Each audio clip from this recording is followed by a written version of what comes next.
Do it right now. Don't make it a part of negotiations.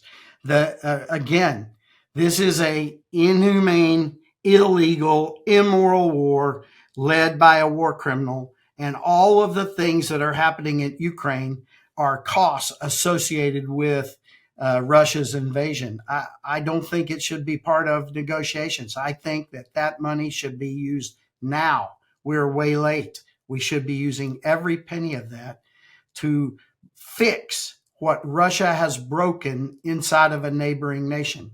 Hello and welcome to Frontline for Times Radio with me, Kate Jabot. And it's great to be back with General Philip Breedlove. General Breedlove served for 39 years in the US military. He was Supreme Allied Commander Europe between 2013 and 2016 and was also Commander US European Command and Commander US Air Forces in Europe. He's a regular here on Frontline. General Breedlove, great to see you again. Welcome back. We are talking in very important times. Speaking right now as an emergency meeting gets underway in Brussels. It's attended by EU leaders and President Zelensky to surge defence spending and support for Ukraine, being described as a watershed moment. In this case, it's not hyperbole, is it? No, Kate, thanks for having me back on. I love this format and I love your program. So this is one of several meetings that Europeans have convened. And it is incredibly important. Excuse my cough. I think that the fact that Europeans are in the last couple of years getting the right idea about investing in their own defense, and now this culminating in meetings where they're stepping up to responsibilities to pick up the slack, if you would, in supporting a fellow European nation that's been attacked now 3 times by Russia. And so the fact that they're doing it is, in my opinion, a great step forward. And it comes after the US halted intelligence sharing with Ukraine this week with immediate effect and immediate impact. It's been described very much as Ukraine fighting blindfolded, is it? Well, this would be disastrous if it's held for a long time. I'm not sure why our government has chosen to do this, because President Zelensky has stepped back and stepped away from the clash in the Oval Office and made it clear that he's ready to work forward. This seems to be just a sort of a really blunt and crude way to hold them accountable to keep moving forward in that process. It's I don't want to be too critical of my own government, but it's really hard for me to understand right now. On one side, we have a self-avowed war criminal leading an unholy, inhumane, and illegal war, invading a neighbor. And on the other side, we have a nation that has been invaded, literally, if you count Crimea and Donbass differently in 14, they've been invaded 3 times by Russia since the winter of 13-14. And so for some reason, we have decided that we have to treat the aggressor, the war criminal, with kid gloves and treat that person one way. And then on the other side of the coin, the aggrieved nation, the nation that's been invaded, we sort of are treating them with a sledgehammer. And it's really hard for me to sort out why we've chosen this particular approach to the antagonist and to the aggrieved in this conflict. And the suspension of this military intelligence by the US, what does it mean Ukraine cannot now do? Well, they do have some of our precise weapons yet in their country, long-range precise weapons. They have long-range precise weapons that have been supplied by European nations, and they are getting better and better at building long-range precise weapons of their own. And all of those need precise targeting. We call it mensurated coordinates in order to strike precisely. And the United States' technical ability to supply that intelligence is incredibly important to their continued success with these long-range strikes. It's uncertain how long the military aid supplies will be suspended as well. What supplies are we talking about? And how long before the suspension really causes harm to Ukraine's ability to keep on fighting? I don't want to make news. I'm reading the same news you are reading, but I hear that the supply piece has started again. Excuse me. The withheld portion now is the intelligence, and I've heard no progress on that being reestablished. And if it's true that those military supplies have been re-established, because there was hope. I mean, in the last 24 hours, it was talk that was a very strong possibility. Great news if it is actually happening. Not the first time that Ukraine has had to contend, though, without US supplies. They stopped for months in the first half of last year when an assistance package was blocked by Republicans. How damaging was it back then? And how well has Ukraine built up its resilience? Well, it was extremely damaging. What happens is when your ammunition is cut off, you cannot keep expending ammunition at the rate that your military needs to use it. You have to begin to, if you'll allow the word, ration and control how you use it. So you slow down your firing. At one point last year, depending on who you wanted to listen to, Russia was firing between 6 and 8 shells for every one shell Ukraine could fire. And that's when Ukrainians started backing up in the Donbass. And frankly, Kate, even though we may have restarted, we don't know yet, but the rumor is that we've restarted. We have slowed down the process over the past 3 or 4 weeks, such that even though we were still supplying some things, the amount we were supplying was cut drastically. And so Ukraine had to, almost 3 weeks ago, start rationing again and shooting less ammunition again. And so they've been in a natural slowdown to try to preserve what they had. And if we don't restart those supplies, the end result is many, many more Ukrainian soldiers will die based on our decisions here in the West. On the political front, bridges appear to be being built after the very public breakdown in relations between Donald Trump and President Zelensky in Washington. He does appear to be being strong-armed back to the negotiating table over this withholding of intelligence, American intelligence. But the deal that Donald Trump so badly wants on rare minerals, how important do you think that is to both Donald Trump's interest in Ukraine and its security? So, Kate, here is one of the places where I actually agree to a certain degree with what our president has said about this deal. Make no mistake, this is a business deal. But the fact that the United States and Ukraine would enter into a pretty significant arrangement and what looks to be an enduring arrangement, I agree that even though it is a business deal, that association will add to the security of Ukraine, because I believe the United States in the end game would protect whatever interest, especially if they become involved in building and removing and all of that. So we have to agree that while it is a business deal, it could tangentially help develop a more secure relationship. But let's go back to the first part of your question. As I said before, we have on one side a nation that is the aggressor and carrying on an illegal, inhumane, unholy war. And on the other side, we have an aggrieved nation that is the victim of that war. And I don't understand, frankly, why we are treating one side with such kid gloves and we are hammering the other side, explaining to them what they're going to have to give up and they have to come to the table.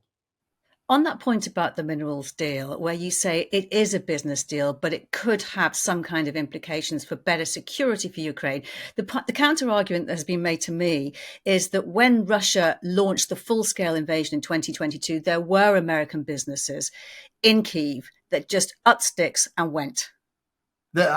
You're correct. I mean, those are facts. I think the scale of this And the fact that the president of the United States is so personally connected to this deal makes the former less visible and important than the latter. How realistic do you think an armistice or ceasefire is this year? How many ceasefires, how many agreements has Russia broken in its past? History speaks for itself. All the way back to the Budapest Memorandum, where Russia was one of 3 signatory nations that assured the sovereignty and territorial integrity of Ukraine. And they broke it by invading now 3 times. All along the way, Minsk 1, Minsk 2, every agreement that Russia has signed up to, they've broken. So I am not particularly hopeful that anything they sign in the future they'll stand up to. You have heard, maybe even you have heard me talk about the Russian saying, often attributed to Lenin, that when you approach your enemy, fix your bayonet, press your bayonet into the enemy's stomach, and if it is soft, press further and deeper. If it is hard, withdraw and reconsider. So Mr. Putin hasn't run up against anything hard yet. The West has demonstrated that they will back up when Mr. Putin comes forward. We talk about to avoid escalation. And what that has cost us is 20% of Georgia and now 23 to 24% of Ukraine, because Russia has never hit anything hard. Until they do, I expect they will continue to break agreements. And when you cite those agreements, those ceasefires from history that have not worked, what do you think needs to be in any new agreement to prevent that from happening again? Security guarantees for Ukraine. Remember that the Budapest Memorandum was supposed to be a security, the words assurance was used rather than guarantee, but the assurances were for the security of Ukraine, and that didn't work. Now, Mr. Zelensky, and more importantly, the people of Ukraine, need security guarantees from hard power. From the US? From hard power. There's a lot of hard power in Europe, too. The US has to be a part of it. So when President Macron of France talks about a truce, a period of time, a month, where you might halt the air and sea attacks and find out whether or not Putin is really serious about holding the peace. How can you possibly evaluate that in a month? Well, first, let me applaud President Macron, because he's trying. We now have very important nations, UK, France, and to some degree even Germany, beginning to talk about real change to try to affect this bad behavior of Russia and Mr. Putin. And so a month, I agree with you, is not going to show long-term commitment, but it's a start. What we would not want to do is give away any of the forcing functions we have, sanctions and other things, until we got demonstrated commitment by Russia.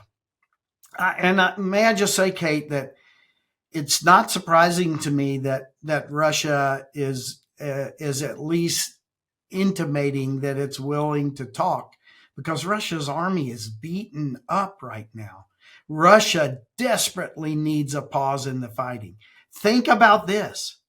Russia has now had to ask North Korea twice to come help them retake sovereign Russian land.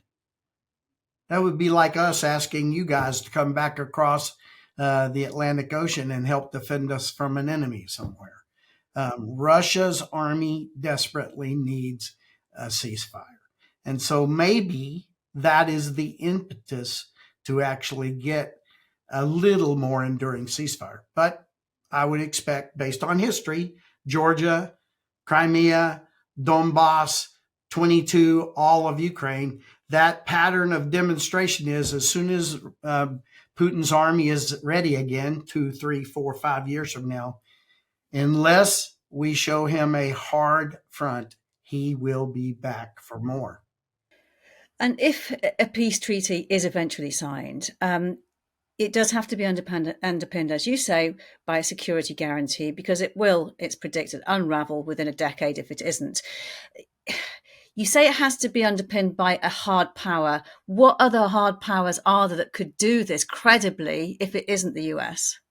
Well, frankly, based on what I just said to you, if all we had to do was worry about a land war, EU, NATO could handle it. Because again, right now, Russia's army is in a mess. They desperately need a ceasefire to get back together again, like they have in the past. And so I think that to a sense of land capability, Europe and the EU is more than capable of that. But what Europe and the EU need America desperately for is intelligence, surveillance, reconnaissance. We call it, you call it ISTAR. They need a long-range strike capability. They need air power that can penetrate the Russian air defenses. Russia needs to understand that if they break the treaty or the agreement, that they can and will be struck. And that is something that America can bring to the table. Today, or this week, the British Defence Secretary is in the US to meet his counterpart, Pete Hegseth, who's already said they would not be covered by NATO's Article 5 on any peacekeeping duties in Ukraine. When push comes to shove, isn't the stark reality that nobody really wants to put foreign troops into Ukraine if there is a chance they will end up fighting Russian troops there? Well, nobody wants a war with Russia. I mean, we just don't need that. Not because of, actually, in my mind, not because of the conventional piece of that war, but because Russia, is not proving to be a rational actor in certain ways, and they own nuclear weapons more than we do and more than China does. So nobody wants a war with Russia. As to Secretary Hegseth's remarks, very, very, very early in his time as secretary, you've seen some of his surrounding cadre sort of backing away from that statement. I think that we need to have a clear statement by America about our Article 5 commitment. You heard that made by the National Security Advisor yesterday, I think it was. So I think that we are past this idea that America will abrogate its responsibilities to Article 5. Kate, when is the only time Article 5 has been called in the history of NATO? We all know 9/11, wasn't it? Yes, one time when Europe came to the defense of America. For America now to sit back and say, we're not going to complete our commitment via Article 5 to Europe, I just think that was a set of words that weren't quite thought through at the beginning of a brand new business. And I think we now will go through a process of reaffirming to NATO that we are in NATO and we will stand by our commitments. So in your view, Article 5, the notion of collective defence, is safe. It is underpinned and supported by the US. Let me say it this way. Remember, there's Article 3, and there's Article 4, and there's Article 5. Article 3 says, in my country boy words, says defense begins at home. A nation has to invest in its own defense and then create excess capacities to contribute to the collective defense of the alliance. And that has been the article of discussion for a long time now. And as long as nations are executing Article 3 and use Article 4 to consult when confronted by an aggressor, then I believe Article 5 is whole and well.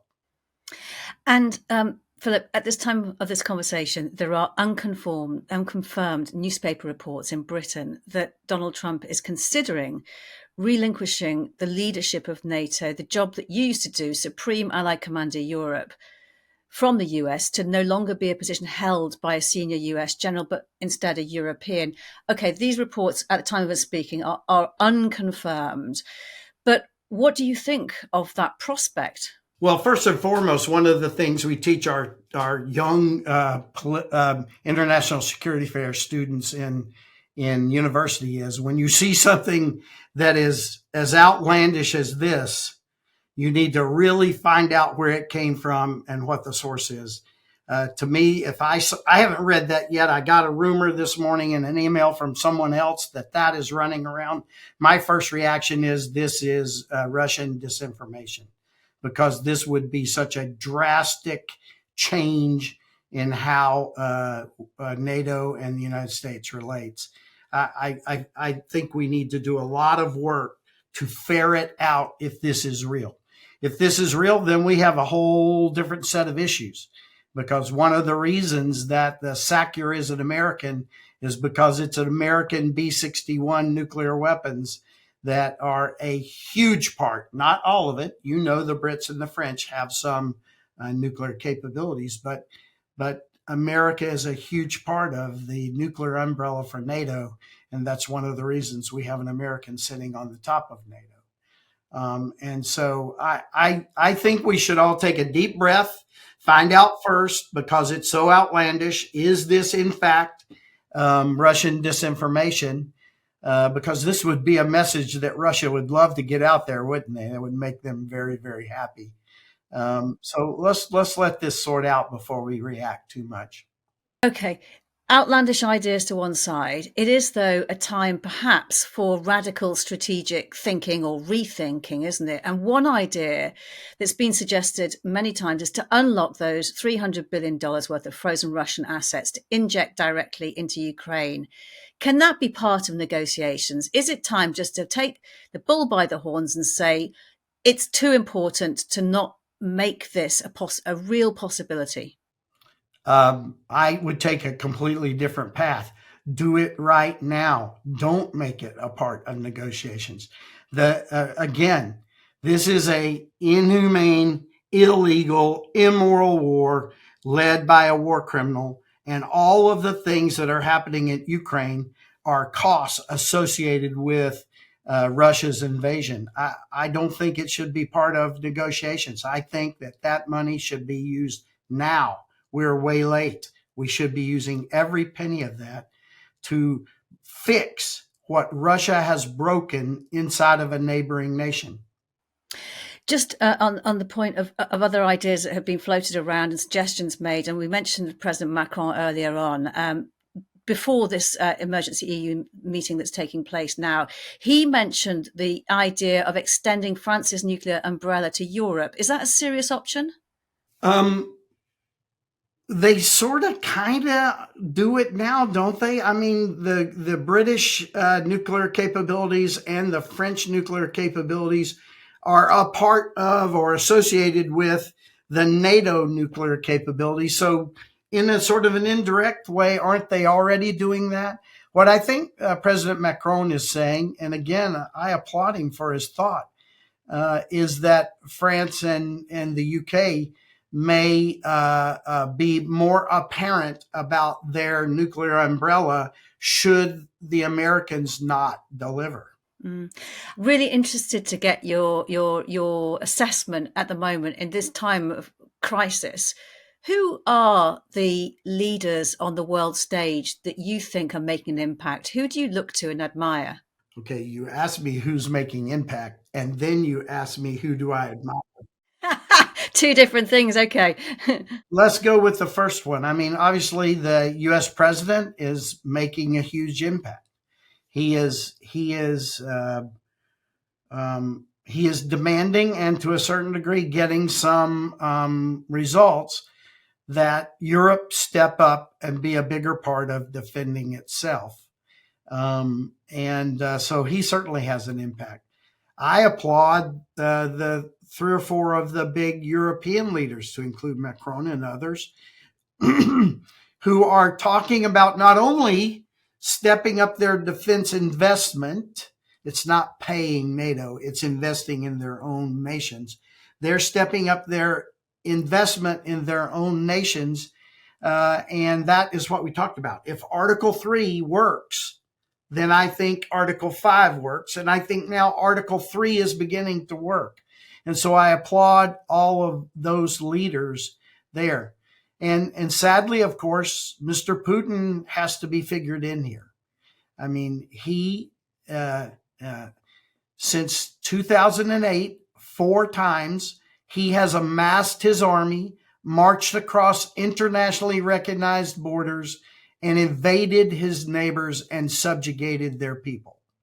And so that has to be dealt with. We can't let that continue. And we'll find out if this current set of leaders are the team that can do that, or if we will be looking at this again in 3 or 4 or 5 years when the Russian army rebuilds itself from the mess that it's in now. It does feel that the whole of Europe has now finally woken up to the reality that it can no longer rely on the US for its security. It does feel like we're entering a new era, doesn't it? It does. And Kate, if I could say one more thing that will make me immensely unpopular with a lot of people in America. We all know, we all know that we have to think about China on the horizon. And that horizon may be shorter or it could still be longer. We don't know. We've got to figure out how to deal with that. But if our eyes are on the horizon and we don't see that there's a fire burning our toes off in Europe, there is a major war in Europe. And the last 2 world wars started there. If we don't get our act together and understand what may be our first priority right now has changed, at least temporarily, I think we're going to have problems. General Philip Breedlove, it's been great speaking to you. Thank you. Great to talk to you, Kate. You've been watching Frontline for Times Radio with me, Kate Chabot. If you'd like to be the first to get exclusive content, you can sign up for membership with the link below. You can also listen to Times Radio for the latest news or read it on thetimes.com.